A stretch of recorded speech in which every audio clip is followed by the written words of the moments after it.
So this video is going to be more of a topic video rather than a video about a specific set of IEMs. And I want to make this video about how to kind of choose the correct sound signature for you, how to choose the perfect sound signature. And I think my take on this may be a little different than what you're used to hearing, in that, well, obviously there's no perfect sound signature for anyone, because audio is constantly improving. What you may get a set and feel that they are so good that they're perfect. They're not. I mean, you're gonna have something, if you upgrade even 10 years down the road, it's gonna be, better. So there's never gonna be a perfect thing. One of the things that I want to stress is that your music library would have to be so completely monolithic across everything that you listen to for there to be one sound signature that is the best. So I brought out some examples to show you.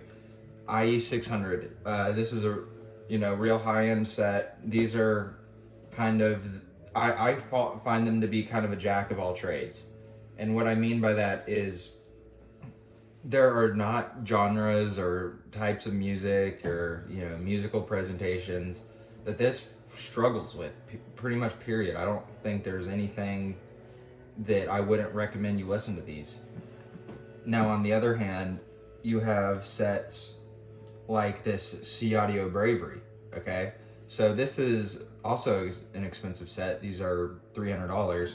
But the thing with those is, if you're listening to something smooth, like Voyage to Atlantis by the Isley Brothers, if you listen to a song like that on these, I mean, these sound like $1,000 headphones, okay?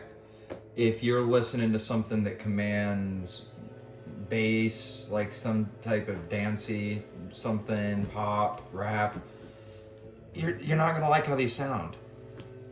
So what that means is, do you really only listen to a single type of music to where there could be one IEM that fits the bill for your entire library? I would doubt it. I would doubt that to be the case, just because most full-length albums that an artist releases has enough variation within just a single album that a one set wouldn't be completely optimal for every song. So we have something like the Dos Cinco right here, the Zigot Dos Cinco. I've still been loving these. If you saw my first impressions, I've really been loving and enjoying these still. These are very nice complementary sets, okay? This does a lot of what this kind of fails to do, and vice versa. So if you buy both of these sets, you're spending about $600. These are about $600 on their own. But the thing is, there are certain types of songs that I prefer the Bravery AE to the IE600, but not others. But those other types of songs, I typically would prefer the Zigots. Now, does that mean that you should have 30 different pairs instead of one good one? No. All the pairs here, except for these budget sets that I just looked at, these are all high. This is all high-end shit. This is going to be above the threshold of good sound in terms of they'll be able to do what they need to do. You're not going to be making any major sacrifices with any of these sets. You can, obviously, there's nitpicks, there's pros and cons to all sets. I don't think there is not a perfect set.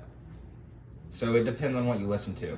But the thing is, how do you choose what that is? Okay? And here is kind of where I also have a problem with the idea of the concept of sound signature, the way most people use it, is that if we'll use like an ice cream analogy, okay? You could consider this vanilla in terms of its sound signature. A nice vanilla all-arounder, won't let you down.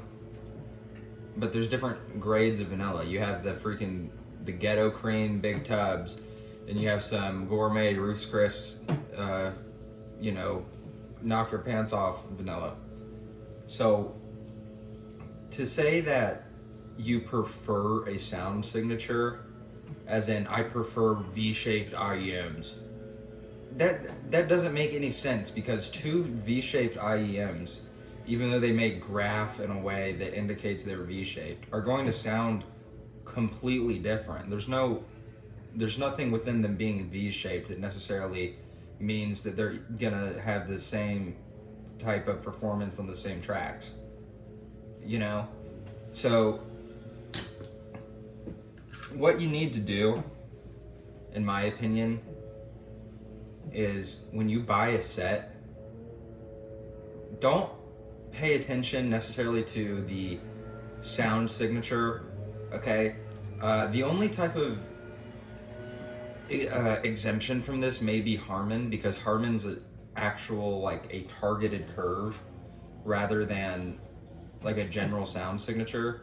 So if someone says they like bassy IEMs, I want an IEM with bass, that doesn't correlate to a sound signature. That needs to be on a set by set basis if that person was looking for a recommendation. Like, you could have a V-shaped IEM that, despite being a V, still has either low quality bass or a lacking quality bass, or lacking quantity in bass, as well as this, for other reasons the set may not work. Fit, insertion depth, and everything. Though fit and insertion depth wildly affect the perceived sound as well, just as a side note. So if you're watching like someone's subjective review, which I like to make my reviews subjective, you may not agree with anything they're saying. Like, there are IEM reviewers who I can't, I enjoy their personality and stuff, but I'll watch their reviews on some of the sets that I have, and I just cannot agree with anything, to the point where, like, I cannot take their opinion into consideration. Not because I think they're lying or because I think they have an agenda or anything like that, but obviously we have different hearing. The IEMs, you know, whether it's the fit, the insertion depth, the source, any number of factors, for whatever reason, we're just on different pages with things. So that may not help you get closer to an answer in terms of what sound signature you prefer, but I think this well when I say that a mature, refined sound signature that is quote unquote objectively good, like a nice pair of IEMs, you should be able to appreciate them in some facet of your library, right? Like these C Audio Braveries, these are definitely not a one and done set. You would have to have a pretty soft, calming, relaxing library through and through, because as soon as you need some bass slam and some impact and stuff like that, these are really gonna kind of let you down.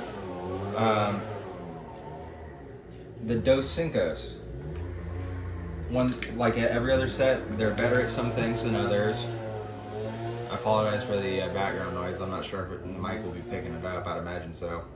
But the bass on here may be overbearing for certain types of tracks, like metal. I found, like, I gave an example in my first impressions video. The song Tool, or the song Rosetta Stoned by Tool, it doesn't play nice with these. That's one example. Anything where there's a lot of bass in the mix already, but there's also fine detail, like, metal, I guess, is probably the best example of what I'm talking about. These struggle more than other sets. So you could say these are kind of more flavored, whereas these are vanilla. So would it make more sense to always get vanilla or to always get the most high quality vanilla? It could. If you're someone who doesn't plan on really collecting IEMs and that you just kind of want a audio solution, that the high quality vanilla is would definitely be my recommendation. The thing is, sometimes you need a little chocolate. Sometimes it's a nice strawberry or something.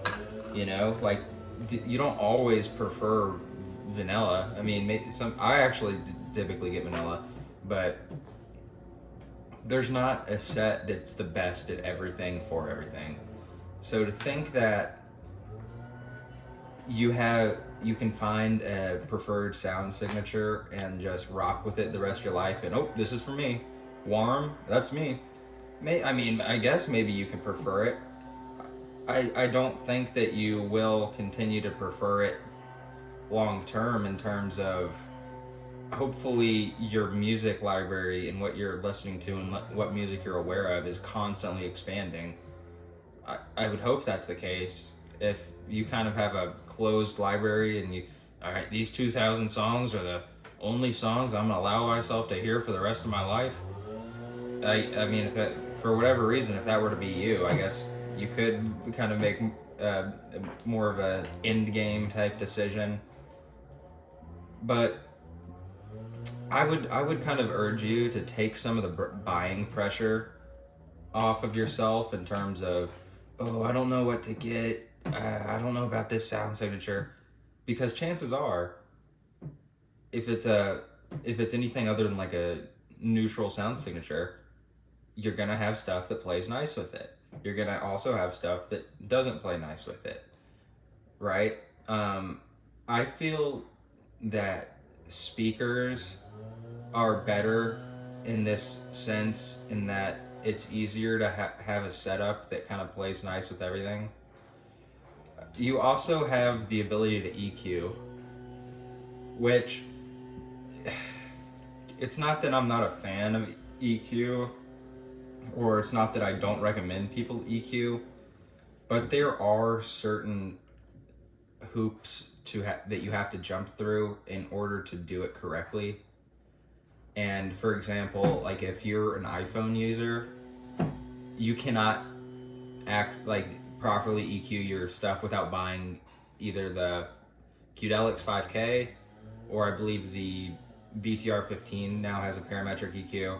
I'm sure there are other options that do have some type of equalizer option settings, but those are the two. The Qdelix 5K is really kind of the EQ machine. The app has integrated like wavelet support and stuff, or squiggly, so you can download other people's EQs and automatically apply them. I'm not really personally a big into EQ, and I would kind of say that the reason for that is because if you can EQ something and it sounds better,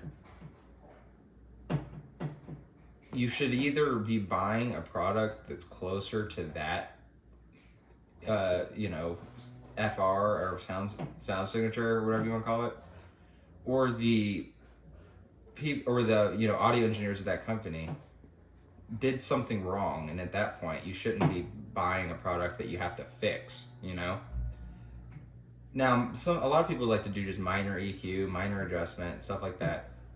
I really prefer listening to the stock tuning. I think that that's the way they were set up to play analog and everything, and I think you often get the best performance out of an IEM from a completely analog connection that's just not EQ'd. Once again, I don't have a problem with EQ. I know a lot of people like it. I don't I'm not going to speak against EQing necessarily, or recommend you don't do it. Another thing I'll talk about with sound signature is, and this is something that I can speak about because it definitely happened with me, in that my preferences for sound changed drastically upon kind of entering this hobby. And what I mean is, so if you've never had IEMs and you're saying, I want something fun and bassy and blah blah blah. That's fine. Here I am with my fun bassy set that I like listening to every day. But the thing is, to be able to appreciate a more neutral, boringer sound signature will really reap rewards for you in terms of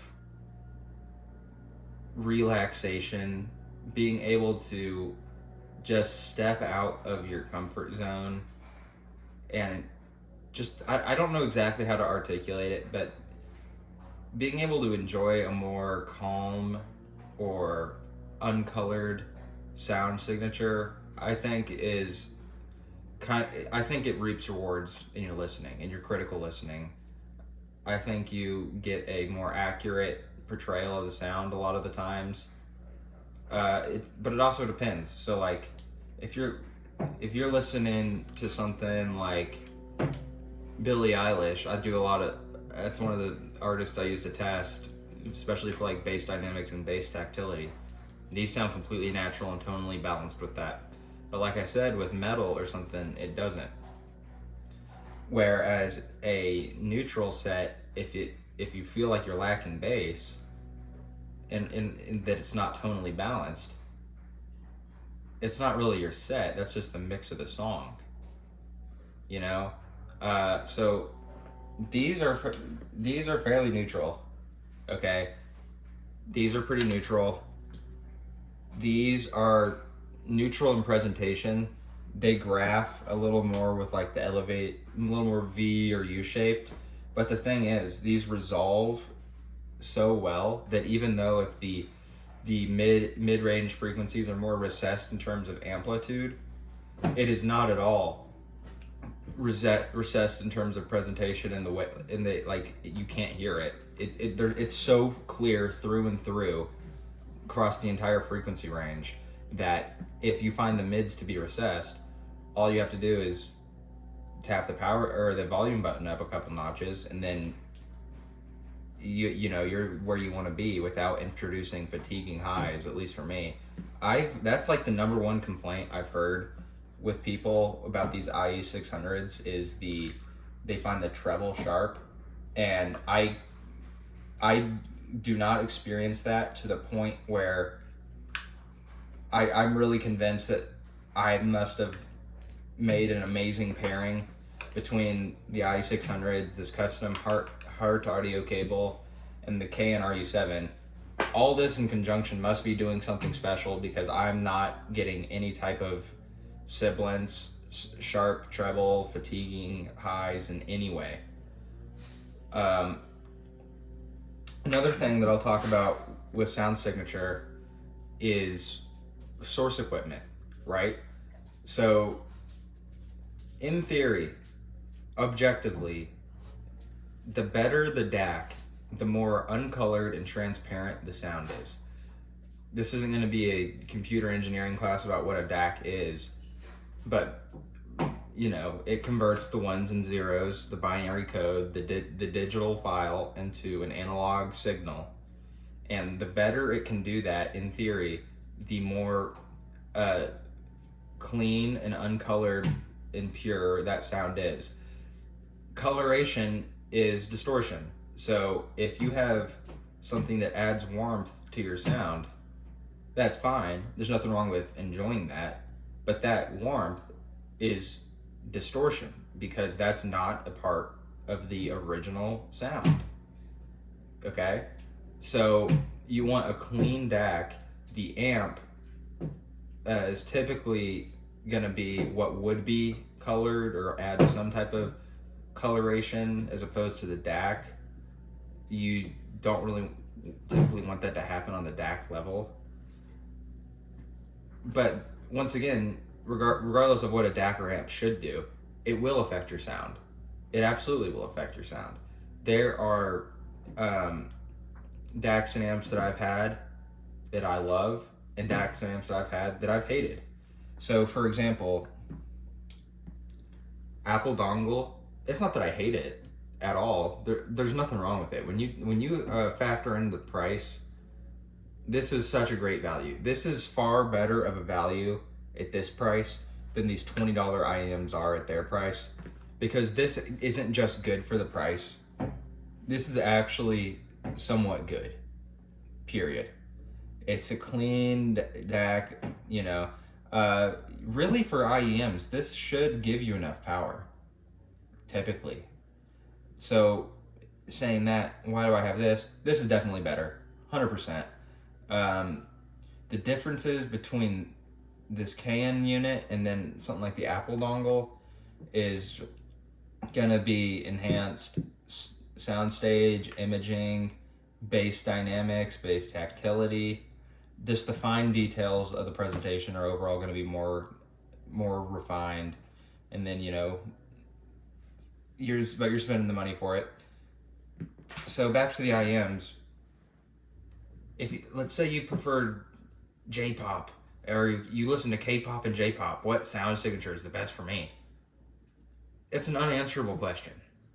There is no best sound signature. Do you want a set to be bass light? You may not think so, but you actually might. And what I mean by that is you need to be doing a lot of listening before you judge an IEM, especially if it's your first IEM, because you have no reference. Like your impressions of what you prefer, like I want something with a lot of bass, that's because you listen to Beats by Dre or Skull Candy or whatever, and that's all you know. And you have this impression that the bass is quality, or more bass is more quality, or it makes the song sound fuller or something like that. So like I just think that if you're getting into this hobby, that your preferences and sound will change. They should change.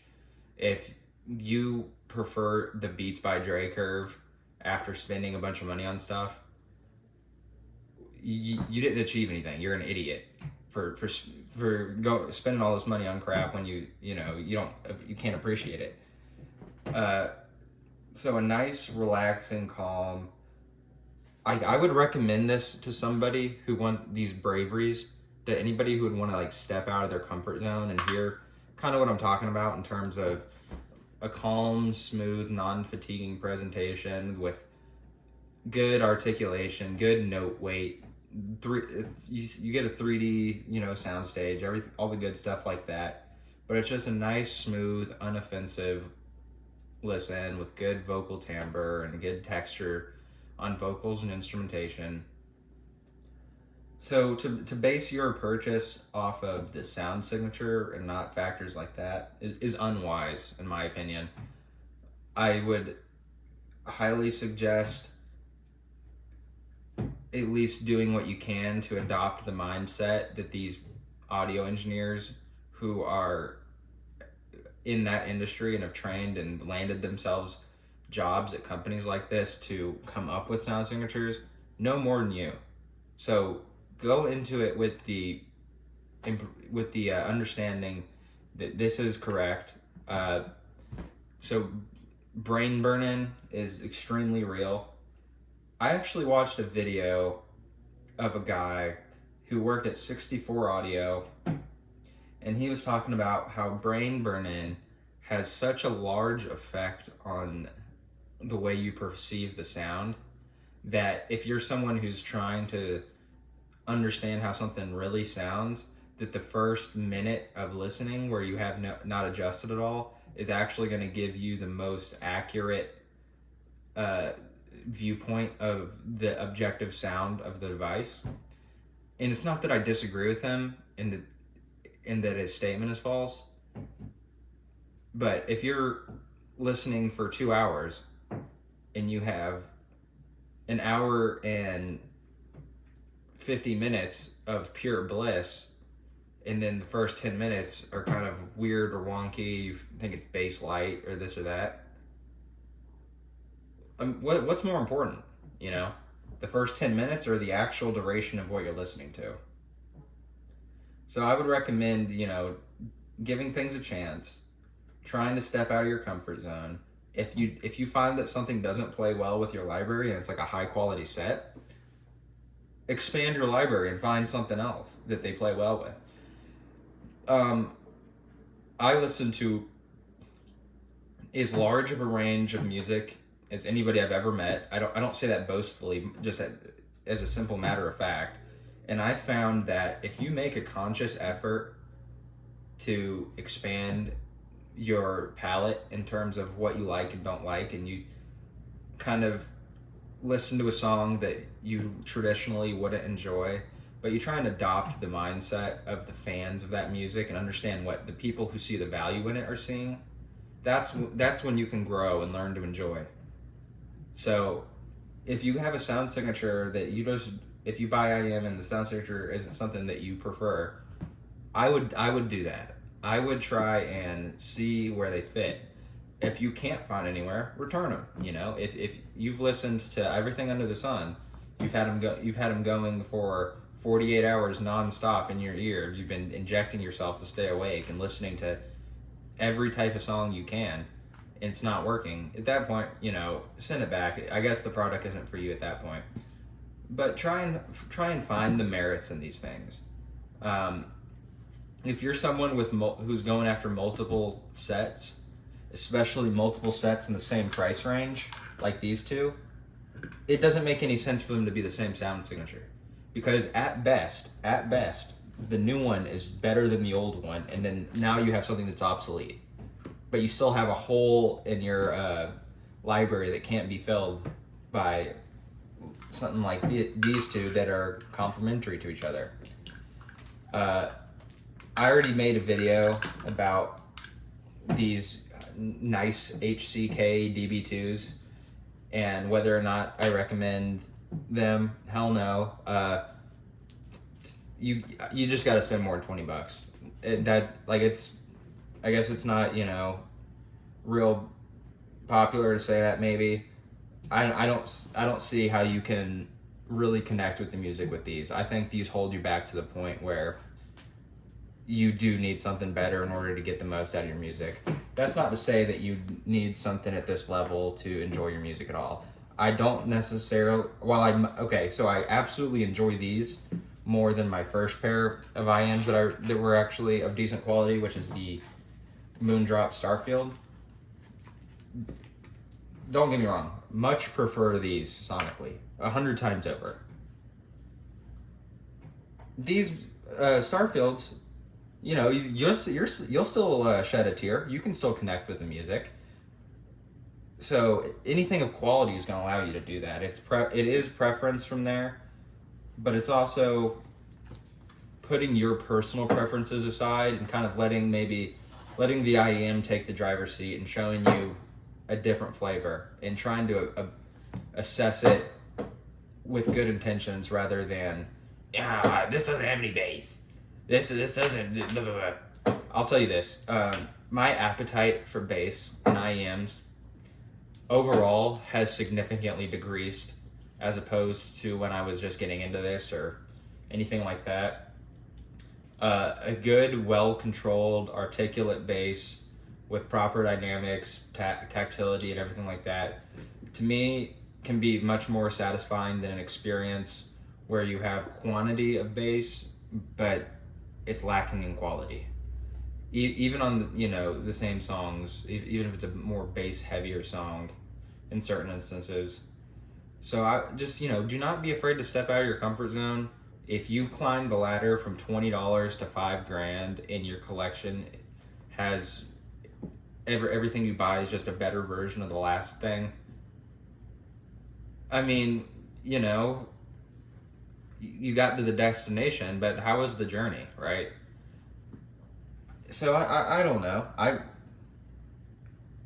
I actually I would almost recommend maybe not blind buying stuff, especially if it costs decent money, but trying to find sets that are complementary in terms of different presentations. So if you have an all BA set, try a planar next.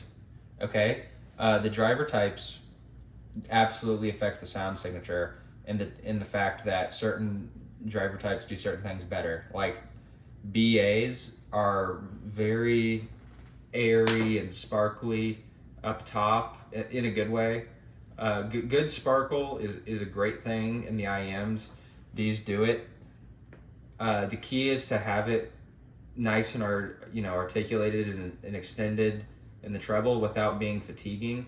And if you can achieve that, it's a great listen. It's a great experience.